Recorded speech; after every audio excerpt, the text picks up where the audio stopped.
Let's set the scene for the listener, whoever that might be. This is the elder speaking. We're sitting in the plaza, saying goodbye to a dear soul. We're here to see if there's anything useful in my mind that could help you on your trip. A century's worth of memories, dreams, fantasies, visions. Like a big, old, haunted library. When I die, this library will burn down. But which book should we check out first? I don't have all the answers. But I do feel the story of my life could help you understand what kind of world is out there.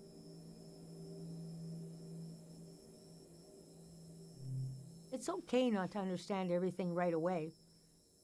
The moment may pass before you've gotten a firm hold on it. But as long as you're there to witness it, to take it down in your journal, you and others to come will someday take the time to make sense of it all.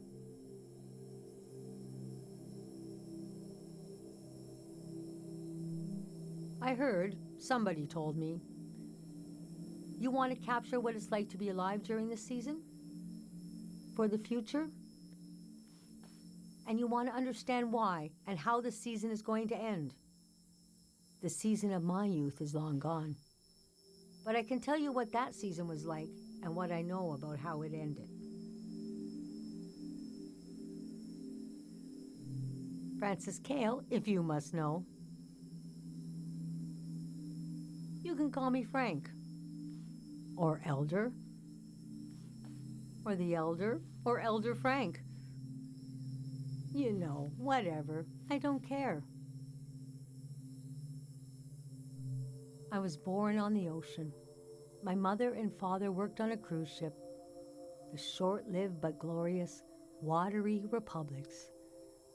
Floating cities. Most won their independence by the time I was born. How can I describe them? They were a jewel of the golden season. Pleasure boats with a radical political program. How nice. The golden age was a time of flags, logos, mottos, mastheads. My mom taught me to read them. She was the ship's philosopher. My dad was a recycling engineer. Recycling on the ship was a matter of life and death. We had to get the most out of every object and watt of energy.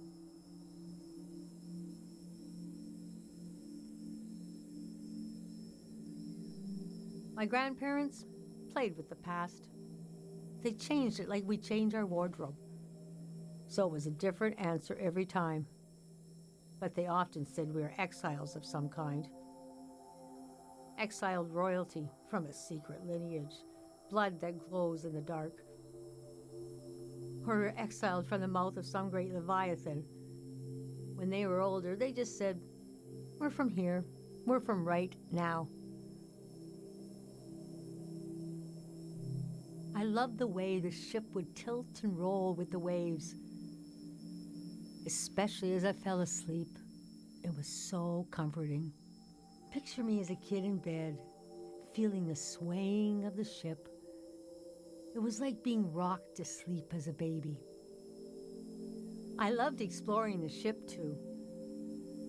Wandering through the suites, the swimming pool, the game rooms, and there were 2 dance halls. A large, elegant one and another one in the basement. A lot of my firsts were down there. My first dance, my first kiss, and so forth. Our ship was taken over in the early days of the war. That was the end of the watery republics. I heard the dance hall in the basement became a weapons cache. Took me half my life to say goodbye to the world I knew in my youth. Imagine me and my parents and everyone I knew being escorted off the ship by a company of soldiers. And I'm thinking, I hope they don't make a mess of my room. I was embarrassed by the younger kids who were crying their eyes out. But they knew, I guess. Even as things got bad, I couldn't imagine the changes were permanent. It's easy now to look back and say, the internationalism of the golden season was violently breaking down.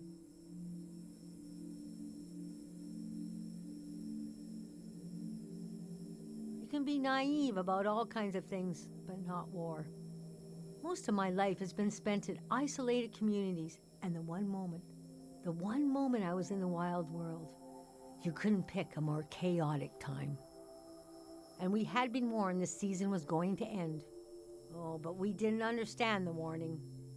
You see, one night, along a coastline, we saw beautiful lights shimmering above the water. Later, we found out this was an ancient warning system. It hadn't been used in so long, we didn't know what it meant. We just thought, well, ain't that pretty? We tried to stick together and camped out on the coast of the prismatic grounds. A kingdom of art and science. They got rich during the golden season. Everything that made them beloved before the wealth came. Passionate, uncompromising, self-obsessed, made them unbearable once they had power. Artists make terrible kings. Are you sure you want me to keep going? The story gets darker from here on.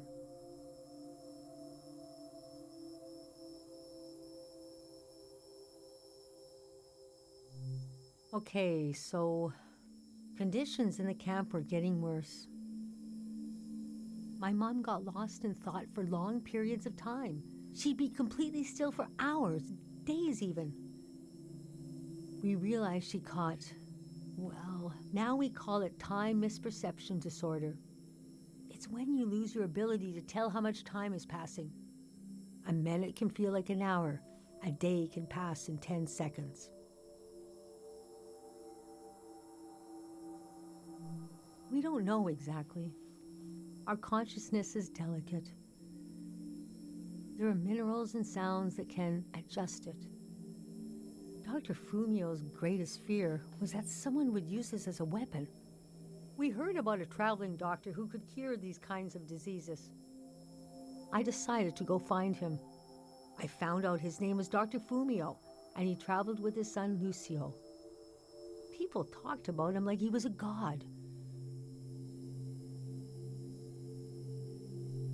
I described my mom's condition to Dr. Fumio. He said there was no cure yet, but there was a village high in the mountains. He thought it was high enough he'd have a better chance at treatment. Lower places are more dangerous. Valleys are the worst. He invited me to join them in going to the village, but I wanted to go back and get my parents and bring them with me.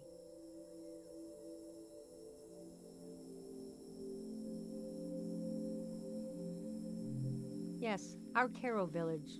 People thought it had been destroyed, or was a myth. But Lucio had a vision which showed us how to get here. I packed my things and got ready to leave the next morning. That night, my mom came to me in a dream. She was standing in a field of flowers. I'd grown since I last saw her. We were the same height. She pressed a finger hard into my palm.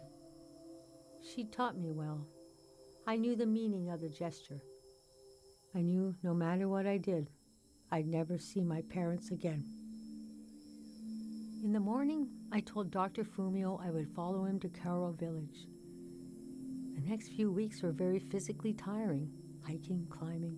And when we found the village, building, planting, cleaning, Fumio brought sick people from all over the world, and they got better. The treatments worked. Everyone was healing. So why couldn't I? One day, we got word the war was over. We never found out how it ended. It was like peace just swept over the earth in a split second. There was a party in the plaza to celebrate the end of the war, but I couldn't bring myself to go. Yes, it was over, but it had taken my home, my family. That night, as I was falling asleep, I felt the bed tilt and sway gently, as if it was being tossed on the waves of the ocean, as if I was back in my bedroom on the ship, as if I was back in my mother's arms, being rocked gently to sleep. I knew I was finally home. and nothing could hurt me.